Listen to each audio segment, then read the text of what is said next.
est-ce que tu peux te présenter un petit peu, nous dire qui tu es, qu'est-ce que tu fais, Ouais. où est-ce que tu exerces? Donc, je m'appelle Noémie Chartier, je suis kinésiologue. J'exerce à Saint-Romain-la-Chalme, au cabinet Cantavi. Et je fais aussi, je co-anime des constellations familiales. Donc moi, je suis plutôt spécialisée dans l'accompagnement du burn-out de la famille, parce que ce qui me passionne, c'est la parentalité, donc du nourrisson jusqu'aux grands-parents, mais c'est de pouvoir accompagner les gens à trouver leur place et l'équilibre au sein du système familial et de leur vie personnelle, à travers le boulot, les copains, les loisirs. Ok, t'as dit plein de gros mots que je connais pas. Et bah cool. En premier, la partie kinésiologie. Ouais. Tu peux expliquer un petit peu plus en quoi ça consiste? Ouais, la kinésiologie, c'est une pratique qui a été inventée dans les années 70 par les chiropracteurs américains, parce qu'ils se sont rendus, eux, ils travaillent donc vraiment sur le système nerveux et la colonne vertébrale, schématiquement. Et ils se sont rendus compte qu'il y avait des patients qui revenaient et qui avaient toujours qui revenaient pour les mêmes douleurs, mêmes problématiques. Donc, ils sont allés chercher du côté de la médecine traditionnelle chinoise et de la sphère émotionnelle. Donc, la kinésiologie, en fait, on utilise le test neuromusculaire, notre neurologie, qui va nous donner une double réponse parce qu'on sait que quand on est stressé, nos muscles se contractent et donc se raccourcissent. Donc, on perd en tonus musculaire. Ok. Donc, du coup, on a une réponse sous stress. Et on a une réponse OK, verrouillée, nous on appelle ça verrouillé, pour dire que c'est OK. Cette double réponse, elle va nous donner un espèce de oui-non qui va nous permettre d'aller dialoguer dans l'inconscient de la personne et du coup d'aller relever tout ce qui fait monter le stress pour aller à l'origine et après on décharge l'émotion qui est bloquée à cette origine-là et du coup on retrouve un tonus qui est un potentiel musculaire plein, un potentiel intellectuel plein et du coup tout change dans nos relations, dans notre façon de percevoir la situation qui nous stressait, on est de nouveau calme et apaisé. C'est génial. Ouais. Alors pour le coup, en plus, vous êtes tous géniaux et ultra complémentaires. J'ai interviewé Camille hier qui me parlait du test, mais qui m'en a parlé juste vaguement en disant qu'elle l'utilise. Et toi, tu vas encore plus loin. En fait, donc le test, on peut tester 60 muscles sur le corps parce que les émotions, elles vont se loger dans les muscles. Donc on va aller voir quel mouvement, c'est relié aux méridiens qui sont reliés aux émotions. Donc on va travailler comme ça. Et après, pour effectivement équilibrer, soit on va venir tapoter des points d'acupression, soit on a des mouvements de brain gym, on appelle ça de l'éducation kinesthésique. Donc c'est des mouvements qui vont nous permettre de rééquilibrer. Et puis après, on peut utiliser tout un tas d'outils, la musique, en fait, tout ce qui est fréquentiel va pouvoir permettre à la personne de rééquilibrer. Mais souvent, c'est quand même des points d'acupression ou des mouvements. Ok. Et la partie constellation familiale? Alors, les constellations familiales, donc ça a été inventé par Bert Hellinger, c'est un Allemand, pareil, au XXe. En fait, lui, il part du principe, il s'est rendu compte qu'en fait, la personne vit dans un système et que souvent, c'est dans la systémie, donc dans ce système, qu'il y a une problématique qui va venir impacter la personne qui vient. Donc, on parle d'un constellant, celui qui veut présenter sa constellation. En fait, on sait aujourd'hui qu'on porte notre ADN codant qui nous donne notre morphologie, elle représente 2% de notre ADN.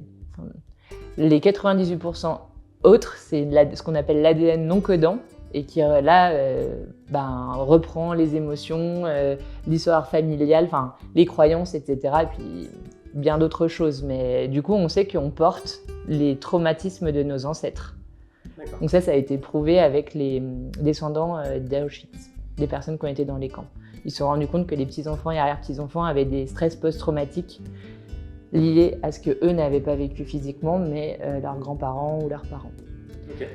Donc en constellation familiale, en fait, il y a une personne qui arrive et qui se rend compte qu'il y a peut-être un schéma répétitif. Il y a des gens, par exemple, ça m'est déjà arrivé de rencontrer quelqu'un qui dit nous, tous les hommes de notre famille, à 48 ans, ils décèdent.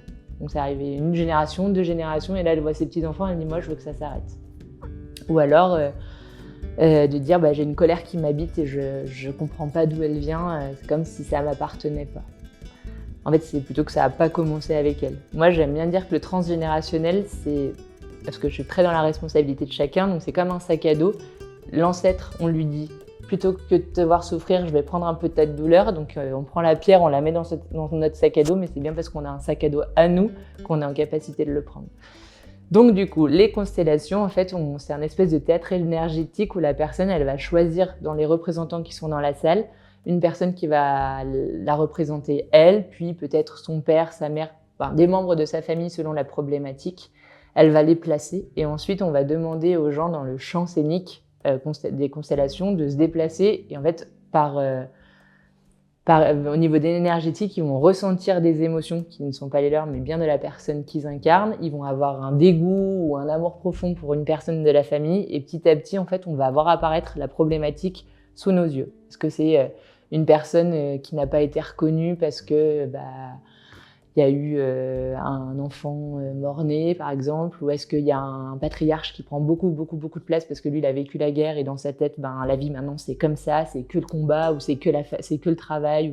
Et du coup, qui a transmis ça dans l'éducation, mais dans les croyances, et puis c'est cellulaire, tout le monde pense comme lui, quoi. Donc l'idée, c'est de rééquilibrer, donc de pouvoir rendre à chacun sa place et de remettre de l'harmonie. Et du coup, la personne qui vient, souvent, elle repart plus apaisée parce que déjà, elle a compris ce qui se passait un petit peu plus dans sa famille, même si elle ne donne pas des réponses. C'est pas des gens qui vont nous raconter exactement leur vie, mais c'est plus des ressentis. Donc, on arrive à faire un peu d'interprétation. Et en tout cas, la personne, elle reconnaît vraiment les relations qu'il y a dans sa famille. Et du coup, ça permet de lever tous les blocages. Enfin, les blocages. Et du coup, par rapport à Joël que tu connais, quelles seraient vos complémentarités ou vos différences? Tu sais un peu ou pas? Ouais. En fait, Joël, ce qui est intéressant, elle, par exemple, c'est qu'elle le fait en individuel. Moi, je co-anime avec une personne qui est vraiment certifiée sur les constellations. Donc, nous, on fait déjà une complémentarité constel-kinésio. Joël, elle peut le faire en tête-à-tête avec la personne et puis elle inclut un petit peu de travail de psychogénéalogie. Donc moi c'est des choses nous on n'a pas. Et puis elle peut nous voilà, déjà ça c'est la plus grosse différence. Elle c'est l'individuel, nous c'est le groupe. Et puis elle a une autre approche que nous, parce qu'elle a vraiment l'approche énergétique sur la personne, alors que moi je vais plus ramener un peu de kinésio, donc ça m'arrive maintenant en constellation d'aller voir la personne, le constellant, et au moment où elle reprend la place dans la constellation, d'aller l'accompagner avec des mouvements ou des acupressions pour libérer dans le corps. Donc il y a cette dimension physique aussi qui est différente par exemple par rapport à Joël. Après il y a vraiment, je pense, la personnalité. Alors, avec Joël, pour le coup, on a une personnalité quand même on se ressemble, on a une énergie qui est assez forte toutes les deux. Mais je pense que quelqu'un qui aurait plus envie... moi, j'ai des gens qui n'ont pas du tout envie d'être en collectif, qui ont peur de parler devant les gens, qui n'ont pas envie d'être touchés, par exemple. Moi, je dirais allez voir Joël parce qu'elle peut vous aider à aller chercher le fond du problème. Et puis, comme nous, c'est une journée avec plusieurs personnes, peut-être qu'elle ira regarder 2-3 problématiques alors que nous, on n'en ferait qu'une la plus prégnante, quoi. D'accord. Donc, ça peut être intéressant aussi de se dire s'il y a des gens qui ont envie d'enlever un gros bout de scotch. Ok, ça marche.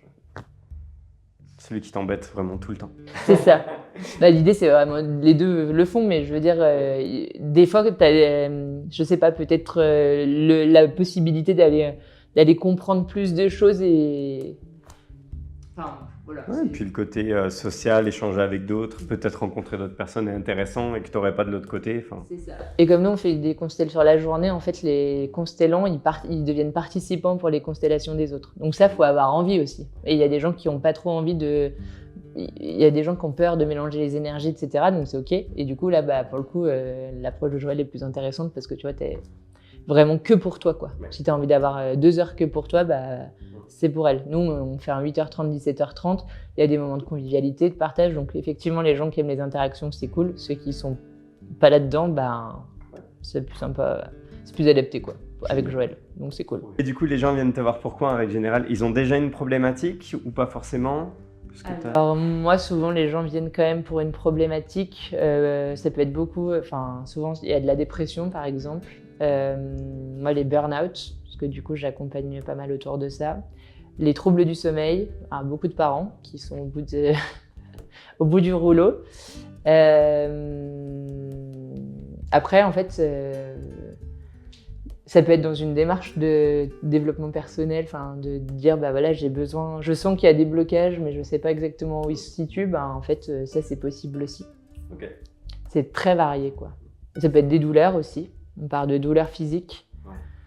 On peut se dire j'ai un mal-être mais j'arrive pas trop à savoir. Il y a aussi, moi j'ai pas mal de gens qui ont déjà vu plusieurs praticiens et ils ont pas trouvé il manque le curseur, quoi. Donc comme on passe par le corps, c'est ça qui est intéressant avec la kinésio par exemple, j'ai beaucoup de gens qui ont commencé un suivi psy et ça leur a fait du bien, mais ils sentent qu'il manque un cran au-dessus et du coup comme on passe par le corps, et que c'est le corps qui raconte l'histoire, donc toute notre mémoire de tout ce qu'on a vécu, elle est intégrée dans nos cellules, jusqu'à 9 mois avant la conception.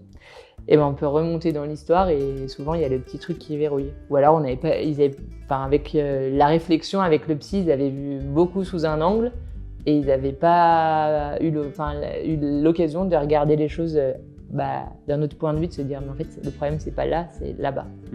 Ouais. Ouais, je vois. Mais du coup, en plus, j'imagine que, étant donné que tu passes par le corps, tu n'es même pas obligé d'avoir conscience de ce que tu veux travailler ou... Souvent, on n'a pas conscience de où ça vient. Et moi, c'est ça que je trouve hyper intéressant, c'est que l'inconscient, il est très symbolique.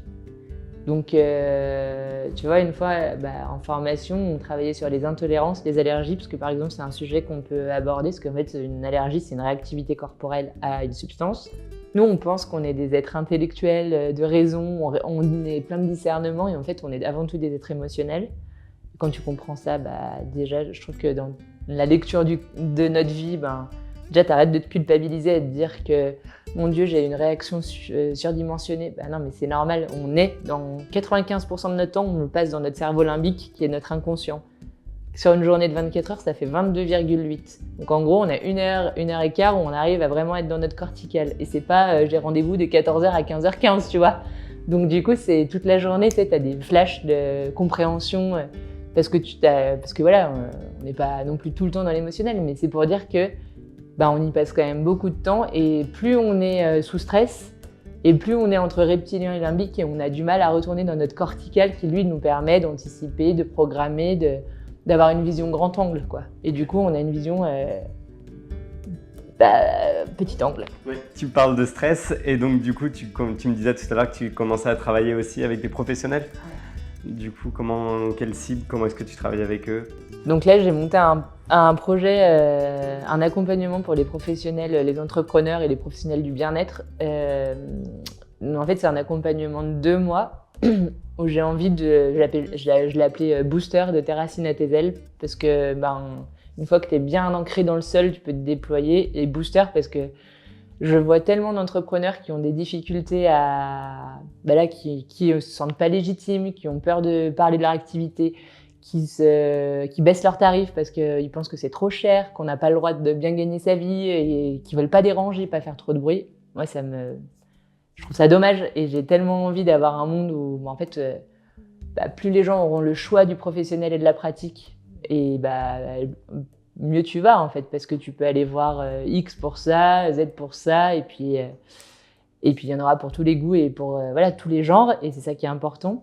Donc l'idée c'est un accompagnement de 2 mois avec du collectif et de l'individuel. Donc je fais 3 séances de groupe. 2 séances individuelles pour vraiment aller creuser exactement pour la personne, 1 journée de constellation familiale pour aller débloquer le bloquant familial et un atelier, une masterclass business avec un coach, c'est pas moi, mais en gros c'est une grosse FAQ, 2h30, comment je fais pour ma stratégie de communication, comment je fais pour poser mes tarifs, c'est quoi un business plan, qu'est-ce qu'il faut savoir. L'idée c'était vraiment de faire un truc le plus complet possible pour dire soit ça fait quelques mois ou quelques années que j'ai monté mon entreprise mais elle vivote et j'ai envie de passer au plan supérieur, soit je démarre et je donne tout dès le début et puis on y va, quoi. Ok. Je vois même des ponts avec moi pour le coup donc je travaille beaucoup en intimiste avec des femmes qui n'ont pas confiance en elles et qui ont envie que ça change et où c'est pas du tout lié au physique. Absolument pas, parce qu'il y a des femmes sublimes et qui sont vraiment dans les canons de beauté actuels, mais qui ne se supportent pas.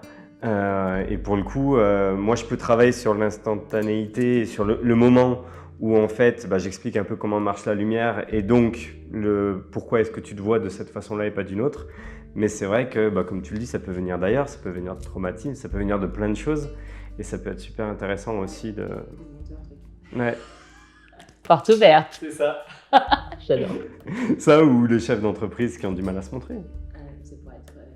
Et puis même de te faire une petite séance pour... tu vois, tu fais de la kinésio et derrière tu as la séance photo. Quand tu es détendu, ben, déjà tu es plus lumineux.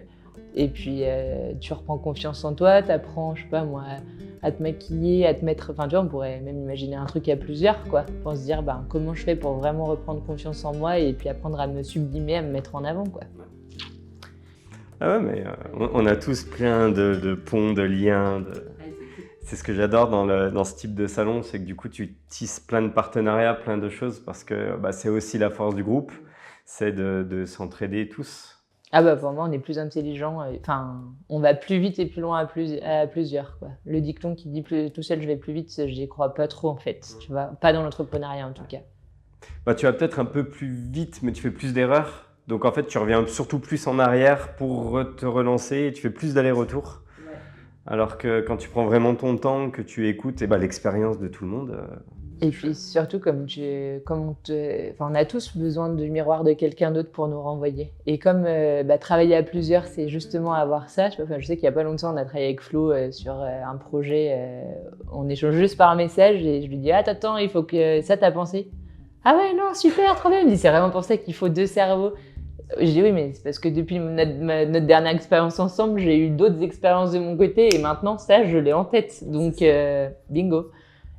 Et du coup, bah, c'est ça qui est top, quoi. C'est de se dire, ça j'ai essayé, ça n'a pas marché. Et c'est pas parce que moi j'ai essayé que ça n'a pas marché qu'on peut pas le retenter. Mais du coup, l'autre va dire, bah, attends, peut-être qu'on peut ajuster, améliorer, proposer. Et puis t'essayes, et puis ça marche, c'est bien, ça marche pas, t'as appris un truc. Et puis on avance, quoi. Clairement. C'est ton premier salon ? J'ai déjà fait le salon de Sainte-Sigolène l'année dernière. Voilà. J'avais bien aimé. J'aime bien l'ambiance, en fait, salon. J'aime bien... Bon, comme tu vois, je suis assez bavarde et j'adore ça. Mais j'aime bien surtout le côté rencontre en fait, avec les gens. Et j'adore leur expliquer. Moi, j'adore parler de kinésio, j'adore parler de... les questionner un petit peu. Et puis, j'aime bien voir leurs réactions en direct. J'adore regarder le corps, en fait, comment il s'exprime. Donc, je vois ceux qui tournent le regard, ceux qui sont hyper intéressés, mais le corps, il est en réaction tout de suite. Voilà. Après, moi, je leur dis, s'ils ont envie d'en savoir plus, je leur explique. Et ceux qui n'ont pas envie, je fais très vite et puis je les laisse vite repartir sur plus. Il y en a, c'est plus du massage ou plus une autre méthode et trouver le bon praticien. Mais c'est ça qui est génial, c'est qu'ils peuvent faire un peu leur marché, quoi. C'est clair. Parce que pour moi, la rencontre, elle est avec une pratique, mais elle est surtout avec un praticien. Complètement. Et moi, c'est ce que je dis. Je commence toutes mes séances par ça en leur disant que. En kinésio et comme avec tous les thérapeutes, souvent on est complètement à poil au niveau intimité émotionnelle et c'est des fois plus impressionnant que juste baisser son pantalon. Donc je leur dis si vous n'êtes pas à l'aise avec quelqu'un et qu'à l'intérieur ça fait ça toute la séance, on est 8 milliards sur Terre, moi j'ai pas du tout ni l'envie ni la motivation d'aider tout le monde. Et allez chercher la personne qui est la plus adaptée pour vous et ça me vexe pas quoi. C'est ok, c'est justement la beauté d'avoir autant de praticiens et de pratiques aujourd'hui, on n'a que l'embarras du choix, quoi. Ouais. Et c'est ça qui est cool. Complètement. Puis c'est l'avantage de travailler. Alors tu as cité Quant-à-Vie, pour le coup, vous êtes plusieurs praticiens, c'est génial aussi ce qu'elles ont créé, parce qu'au moins ça vous permet vraiment de travailler tous ensemble et d'aller, tu me parlais tout à l'heure, au bout d'un moment tu arrives à une certaine limite. Et du coup, pour aller plus loin, on ne connaît pas tout. Donc, de pouvoir conseiller quelqu'un pour pouvoir aller encore plus loin, la force du groupe, c'est génialissime. Ah moi, je l'ai vu sur moi, le fait d'avoir, de me faire coacher, d'aller voir une naturo pour un tel événement. Attends, tu crois que je pourrais faire quoi ? Viens me voir, je vais te faire du rebootement. Ah, ok, d'accord, super. Et du coup, moi aujourd'hui, si j'en suis là, c'est grâce à toutes ces pratiques et à cette diversité qui me fait du bien. Et c'est pas que la tête ou que le corps ou que les émotions, c'est de pouvoir aller dans différentes pratiques. Et puis, tu vois, demain j'ai un rendez-vous chez un ostéo, je suis hyper contente de ça. Ce matin, j'étais chez le médecin traitant et en fait, aujourd'hui, on parle de médecine intégrative. Parce que du coup, alternatif, moi ce que je trouve dommage, c'est que c'est l'un ou l'autre. Alors que l'idée de la médecine intégrative, je trouve ça hyper intéressant, c'est la complémentarité de tout.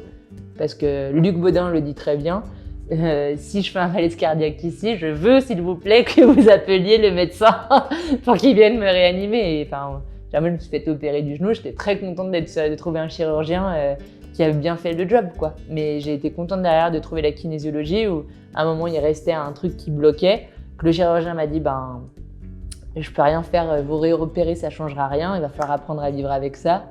Ah, ok, 35 ans et se baisser, se lever, se baisser, se lever et avoir un truc qui frotte dans le genou et mettre 10 minutes à te relever quand t'es accroupi, c'est pas cool. J'ai fait 2 séances de kinésio et fini. Parce qu'en fait, il y avait un truc émotionnel bloqué, machin, et puis c'est basta, quoi. C'est pas la médecine conventionnelle ou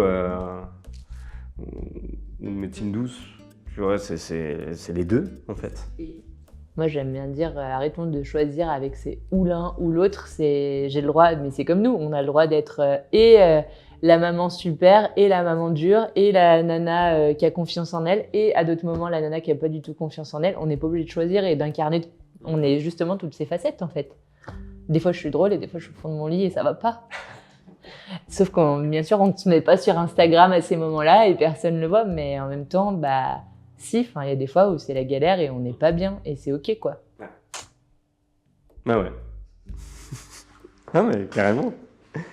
Et est-ce que tu vas faire une conférence? T'as prévu quelque chose ou tu sais pas? J'aimerais bien faire une conférence sur les liens transgénérationnels. Parce qu'aujourd'hui, on se rend compte que 100% des gens qui ont des relations tendues avec leur père et leur mère ont des problèmes de santé. Okay. Donc, se dire que des fois, on ne peut pas être en paix dans la relation, mais on peut être en paix en soi. Et du coup, dans les relations, quand on va me dire oui, mais si mon père il est mort, on s'est quitté fâché. Sauf que le cerveau ne fait pas la différence entre la réalité et l'imaginaire. Donc du coup, avec des pratiques comme l'hypnose ou la kinésio ou que sais-je, le PNL par exemple, on peut accompagner à être en paix avec son père même s'il n'est plus là. Et on peut dire, en fait, c'est des exercices qui sont tout simples et qui sont hyper puissants. Par exemple, ce qu'on appelle la lettre aux aïeux, de prendre un bout de papier, un stylo et d'écrire tout ce qu'on aurait voulu dire à son père, de le brûler, basta, c'est fini. Et de voir que ça crée de l'apaisement en soi et que c'est des petits gestes tout simples qu'on peut faire tous chez soi au quotidien. Il y a déjà des choses qu'on n'a même pas besoin d'aller voir quelqu'un, mais juste le savoir, ça change tout. Et moi, je trouve ça passionnant parce que l'idée, c'est d'avoir le plus de gens. Quel monde on aurait si tout le monde était bien dans son corps, bien dans sa tête, bien dans ses relations avec son père, avec sa mère, ça change tout, quoi. Donc voilà, le transgénérationnel, comprendre justement ces histoires d'ADN codant, non codant, les traumatismes qu'on récupère, et puis surtout le fait que ça parle de nous, parce que moi j'ai besoin de cette responsabilité. J'aime pas le perso qui va chercher la culpabilité à l'extérieur, de dire c'est à cause de toi maman si je suis comme ça. Ok, tes parents ils ont fait nos parents ils ont fait ce qu'ils ont pu avec ce qu'ils avaient. Aujourd'hui je suis en âge de pouvoir me dire ça m'appartient de continuer dans ce chemin ou de faire différemment. Voilà. J'ai ça, j'en fais quoi? C'est ça. J'ai reçu ça, ok, mais est-ce que je suis obligée de le garder? Non. Je peux le transformer, je peux l'améliorer, je peux le déposer, je peux dire merci pour ce que tu m'as donné, maintenant je fais mon propre chemin avec mes outils à moi. Je garde un petit peu des trucs cool parce que nos parents ne nous ont pas donné que des trucs pourris, hein. Même ceux qui sont violents ou quoi. Ça être peut-être difficilement entendable, mais ils nous ont tous donné quand même quelque chose de positif et qu'on a envie de maintenir. Et eux, ils ont fait ce qu'ils avaient de mieux, et des fois, le mieux, c'est dur à dire, mais c'est peut-être la violence, parce qu'ils peuvent, dans leur schéma, ils peuvent pas faire autrement, quoi. Flo a dit quelque chose d'intéressant là-dessus, sur tout ce que nous, on peut faire, et donc ce que nos parents ont pu faire, c'est qu'ils voyaient forcément du positif dedans. Même si c'est les événements les plus traumatisants ou les plus violents, il y avait quelque chose de positif, au moins pour leur cerveau, et une façon d'échapper à quelque chose. Il y avait quelque chose. Donc, Moi, j'aime bien dire que tout part d'une bonne intention, mais que l'enfer est pavé de bonnes intentions. Et parfois, je l'ai avec des consultants qui me disent mon père, il a décidé ça pour moi, c'était horrible. Oui, mais regarde, dans ta vie, toi, tu as décidé ça pour tes enfants en étant persuadé que c'était le meilleur pour eux. Et en fait, là, tu te rends compte que c'est pas le meilleur. Eux, ils ont fait la même chose, en fait. Voilà. Des fois, ça peut être de dire, non, t'es trop petit, tu vas pas aller à l'enterrement de X ou Y. bah, en fait, c'est un vrai traumatisme pour l'enfant parce qu'il aurait aimé être à l'enterrement de sa mère ou de son père, mais que l'autre parent pensait le protéger en faisant ça. Et en fait, pour lui, c'est un gros manque parce qu'il n'a pas pu dire au revoir, etc.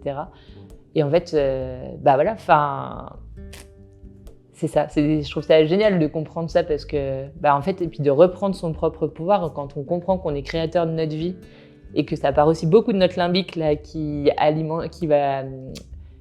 projette tout par rapport à notre passé, qui analyse tout. Bah oui, mais quand je sors de mon petit angle, d'un coup, il y a d'autres idées et d'autres possibilités qui s'ouvrent et bah, je crée un autre monde parce que je suis pas là à voir ce qui me bloquait jusque-là. Ça peut être dans mes relations, les personnes qui sont toujours dans des relations toxiques très compliquées, la jalousie, parce qu'elles bah, ont vu ça chez leurs parents, chez leurs grands-parents, chez leurs arrière-grands-parents.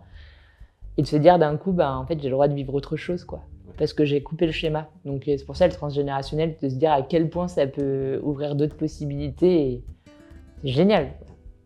Tu crois que les nouvelles générations sont plus ouvertes à tout ça? J'ai l'impression qu'elles cassent énormément de codes et que... J'ai l'impression, ouais. Déjà, j'ai l'impression qu'il y a notre génération où il y a une envie de faire une parentalité différente, avec plus de temps, plus de conscience. Moi, j'ai des parents qui ont commencé ça, mais ils avaient déjà peut-être 40-50 ans, mais ils étaient déjà un peu ouverts à ça, donc c'est déjà hyper chouette.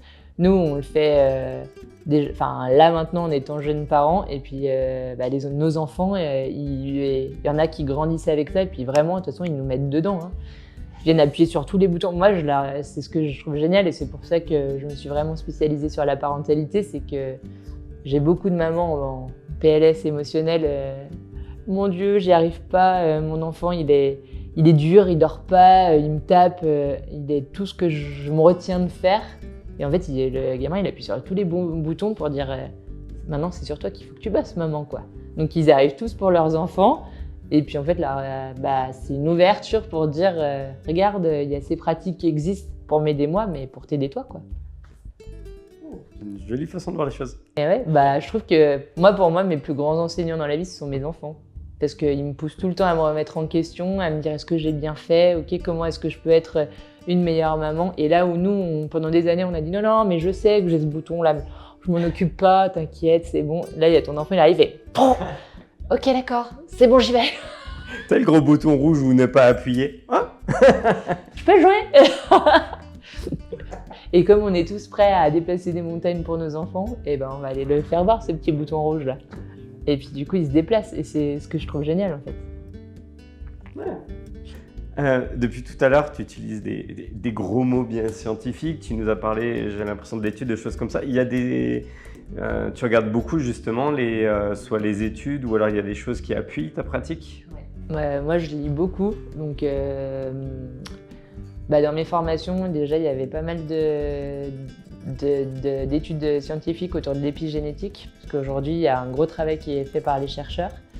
Et puis, je lis beaucoup de bouquins, notamment, là, je viens de terminer, par exemple, le livre de Marc Pauline qui dit, comment il s'appelle ? Cette blessure n'est pas la mienne.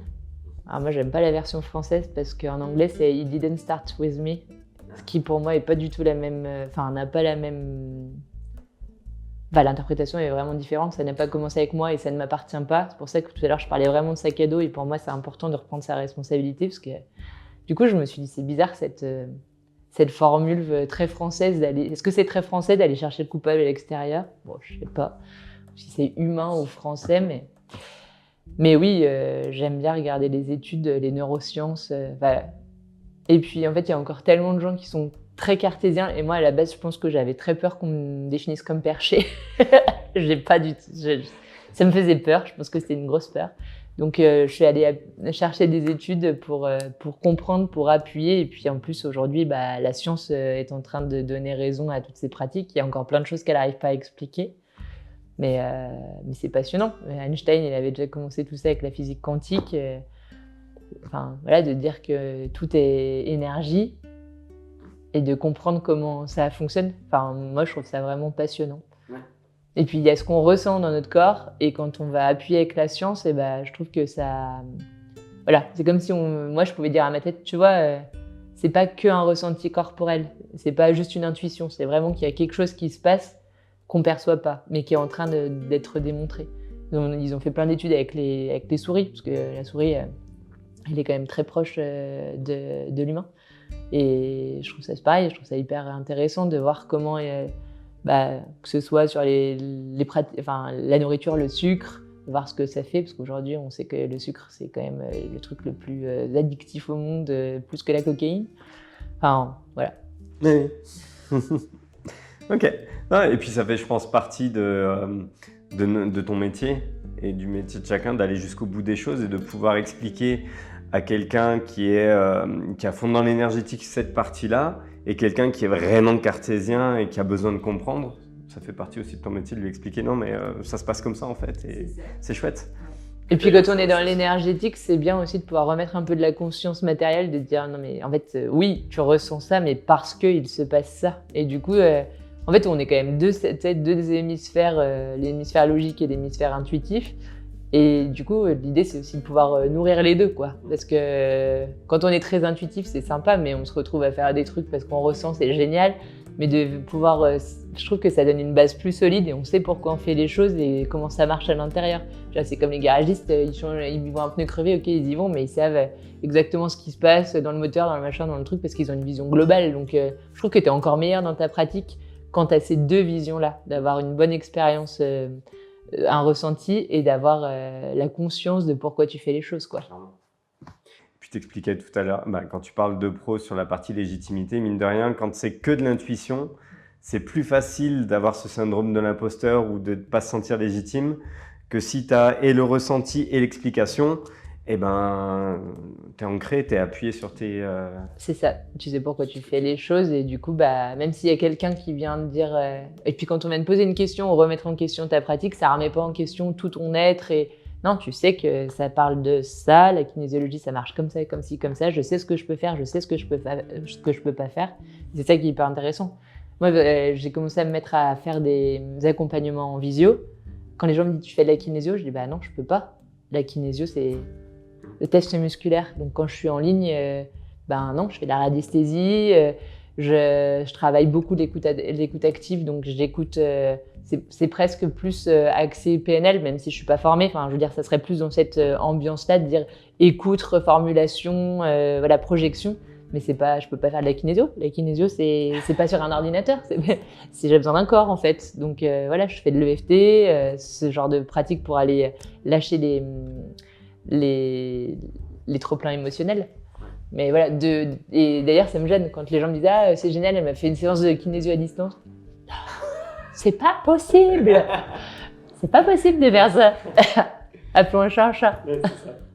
C'est souvent que les clients, que les gens n'ont pas conscience de réellement tout ce que tu fais et ils t'ont mis l'étiquette kinésio, donc tu fais que ça. Et, sauf que toi, tu as plein d'outils autour en fait. Mais c'est dur d'avoir conscience de tout ça Et puis j'avoue qu'on on n'explique pas tout ce qu'on fait, pourquoi on le fait. Et puis même moi, il y a des choses qui sont ancrées, mais qui viennent d'autres pratiques. T'es pas là à dire alors ça c'est de tel truc, ça c'est de tel truc. C'est juste qui tu es parce que on est l'ensemble de nos expériences. Ouais. C'est ça qui permet de faire la richesse. Et c'est ça aussi qui fait qu'on va se différencier les uns des autres et qu'une personne va plus venir nous voir pour notre énergie, pour notre identité, pour notre branding personnel. C'est pas la kinésio, c'est la Noémie. Ouais, c'est ça. Est-ce que tu vas rajouter quelque chose? Est-ce qu'on a... j'ai envie de dire rendez-vous au salon. Ce sera chouette de se rencontrer, de pouvoir parler de kinésio transgénérationnelle ou de problématiques quelles qu'elles soient. Et puis, merci pour tout ça, vraiment. Avec Sophie, vous faites vraiment un gros job et moi, je me sens très chanceuse de faire partie de ces 22 personnes. Donc, c'est chouette et j'ai hâte de ambiancer tout ça tous ensemble pour un beau salon, je pense. Ouais, merci beaucoup à toi. C'est chouette.